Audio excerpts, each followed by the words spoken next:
ក្រុមអ្នកសង្កេតការអាស៊ានចុះមើលការខូចខាតដោយសារសៀមបាញ់ប្រហារនៅខេត្តបាត់ដំបង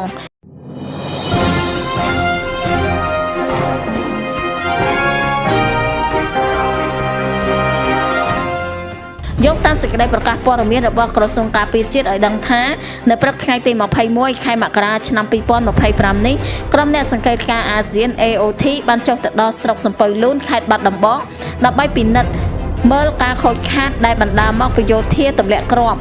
ក្រោយចូលពិនិត្យអំពីស្ថានភាពព្រំដែនក្នុងភូមិសាស្ត្រស្រុកសំពៅលូនរួចក្រុមអ្នកសង្កេតការក៏បានបន្តពិនិត្យមើលទីតាំងស៊ីវិលនិងហេដ្ឋារចនាសម្ព័ន្ធស៊ីវិលក្នុងនោះរួមមានលំនៅឋានរបស់ប្រជាពលរដ្ឋនិងមន្ទីរពេទ្យបង្អែកដែលត្រូវរងការខូចខាតយ៉ាងធ្ងន់ធ្ងរដោយសារការវាយប្រហាររបស់យោធាថៃ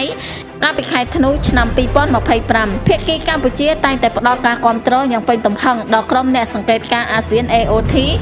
ព្រមទាំងសង្កត់ធ្ងន់ទៅលើសារៈសំខាន់មិនអាចខ្វះបានក្នុងការពង្រឹងទូនីតិនិងអាណត្តិរបស់ AOT ដើម្បីផ្ទៀងផ្ទាត់និងធានាការអនុវត្តបទឈប់បាញ់ឲ្យបានពេញលេញនិងប្រកបដោយប្រសិទ្ធភាពសម្ដីលើកកម្ពស់តម្លាភាពគណនេយ្យភាពនិងការជឿទុកចិត្តគ្នាទៅវិញទៅមក